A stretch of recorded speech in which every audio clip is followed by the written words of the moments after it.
Guys, nandito kami ulit ngayon sa Singapore kasi manonood kami ng F1 bukas. Pero sa video na to, papakita ko muna sa inyo yung mga food tripin namin dito. Tapos i-review na rin natin para next time kung nandito kayo, kung okay yung mga makakainan namin, pwede nyo rin yun i-try. So, nandito kami ngayon sa Changi Airport. Yan, kung nakikita nyo yan. Famous yung fountain na yan dito sa Changi. Namili lang kami ng konti kanina dito, tapos magla-lunch na kami. Una namin kakainin ngayon is yung bakute. Tuwing nandito kami, hindi pwedeng hindi kami kakain nun. So yun ang una naming meal today. Pakita ko sa inyo kung saan kami kakain. Let's go! Yan, dyan kami kakain ngayon. Songfa Bakute. Dito siya sa basement 1 ng Changi Airport. Hello! Hi! Yay! So ito ang bakute. Parang pinakuluan lang. Halos wala siyang laman, no? Wala siya ibang kasama kundi onion, pork belly, with intestine. Ang sarap.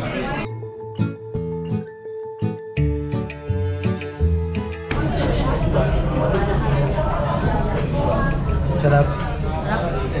Sa mga natikmang mong bakute before, mas masarap to. Same. Standard. Sarap. Approved. Grabe. Ang sarap, grabe.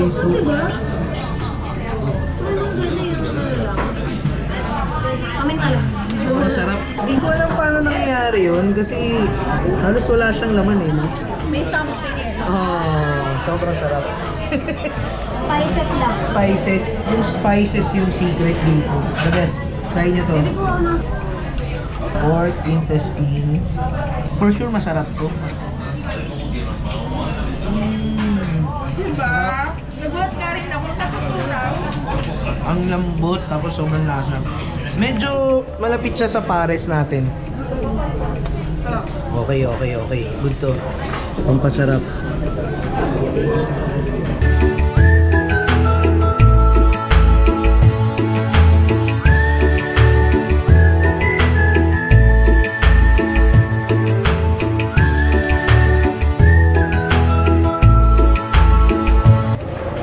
Tapos lang namin kumain. Sobrang sakto kasi ang dami ng tao, puno na. Oh. Isa siya sa pinakamasarap na bakute na nakain namin. Gano'n nasarapan? Bumili ng panggawa ng soup. Rate mo, baby. Rate. 15 out of 10. Super sarap. Tsaka, first time natin experience yung Only soup. Only soup. Nagre-refill ng soup. Hindi masama loob. Must try to. Panalo. 15 out of 10. Yeah! So, wala naman kami masyadong itinerary today. So after kumain, sasakay kami dito sa Skytrain. Yung kasama namin today, si Angge. Hello. Lokal siya rito. According to Angge, hindi to masyadong alam ng iba, no? Actually, first time natin to, babe. First time din namin ni baby. Ikot-ikot lang siya sa airport. Tama? Tama. Ito sa loob siya ng Jewel. So, mamaya makita nila.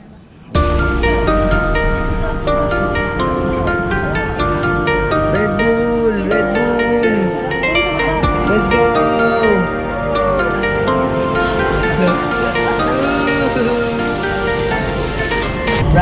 Round 2. Galing okay to. Pag meron kayong extra time, pag nandito kayo sa Singapore, ride kayo dito. Ha?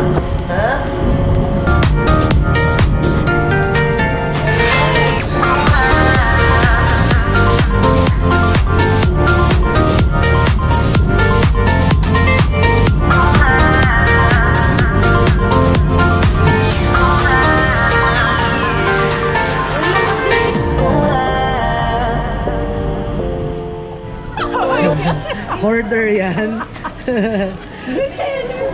Sobrang daming bagong flavor ng Irvins. Sobrang dami. Mag-hoard tayo ng mga noodles. Sobrang daming noodles. Ito mga natikman namin. Salted egg na spicy, salted egg na regular. Ito yung mga bago. Yan. Sa chips din, daming bago. Hindi ko sure kung available na to sa Pinas. Last time na nag-check ako yung noodles, wala pa sa atin. Yung normal na chips lang. Kaya kami nag-hoard. Ang dami din nagpapabili. Ito, bago rin to. At least, sa pagkakaalam ko.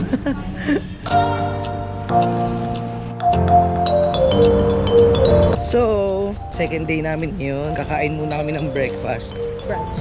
Brunch pala. Kakain kami ng brunch. Ayun yung mga lokal na kasama namin. Silang bahala sa amin.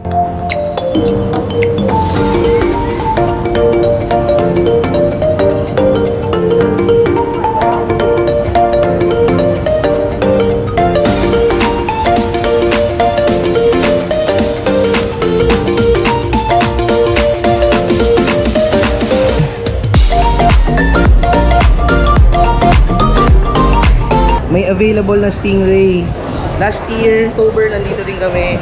Na-try namin yung stingray. Sarap. Okay siya. Anong na-order natin? Bakote. Seryoso ba?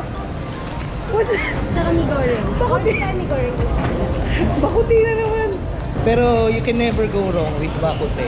Medyo mainit lang, pero okay lang. Sanay naman tayo sa ganun sa Pilipinas. Kumakain ng mga sabaw kahit na napakainit. Okay sa'yo noodles. Ang gusto mo rice din. Hindi, noodles na lang isa. Ano yan? Avocado with chocolate din. Sugar cane with lemon. Mukhang refreshing.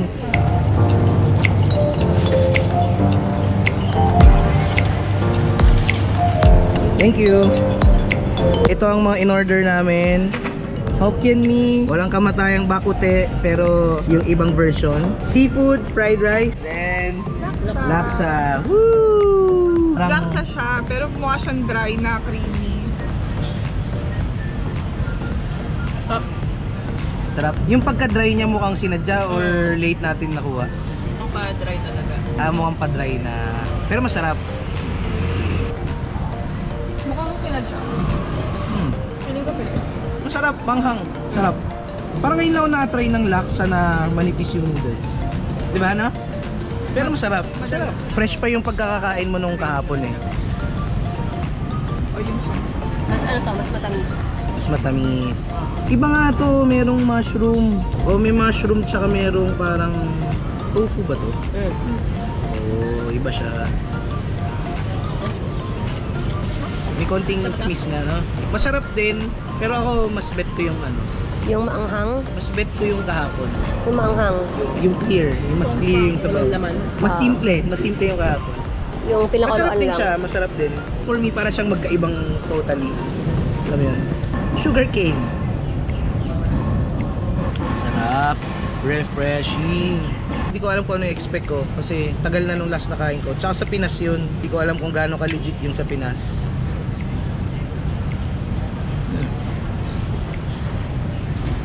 Ano? Matamis din? Hindi. Masarap, pero iba yung natikman ko. Iba, sobrang iba. Anong kalasa niya? Ang hirap i-describe eh, no? Ano ba yun? Parang siyang kanto ng Pinas. Diba? Mas masarap din sa may kanto natin. Pero Hokkien mee din.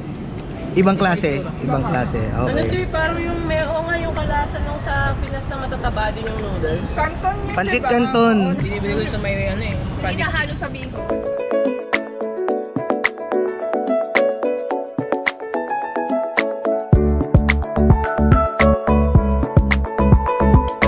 Yeah, race day. 5 pa yung start ng parade, then yung race sa gabi pa. Magla-lunch muna kami. Team Ferrari.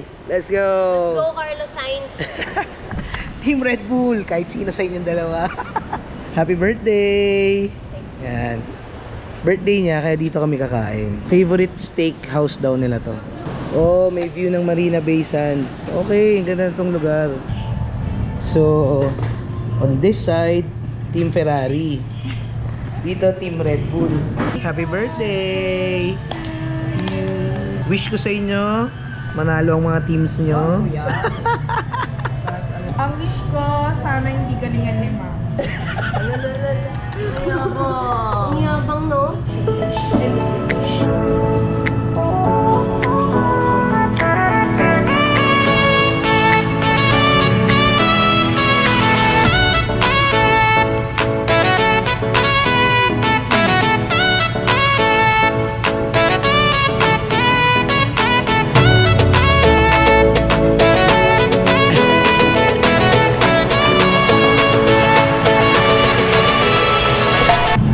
soup. Let's try. Favorite to ni Mrs. Sobrang sarap. Lasang chips.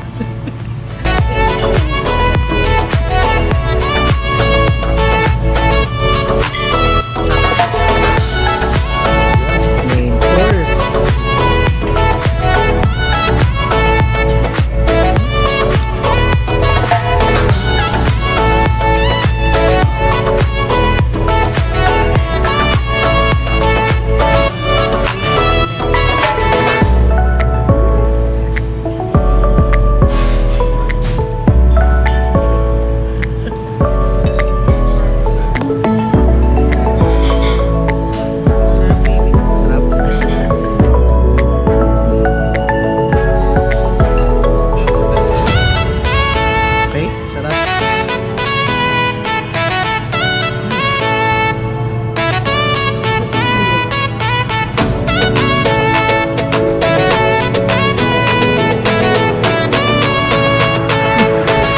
Din siya. Pero mas bet ko to. Happy birthday! Happy birthday! Happy birthday to you! Woo! Ano yan? Ano yan? Gagamot na eh. Pang ganun na ako eh. Wish na ko.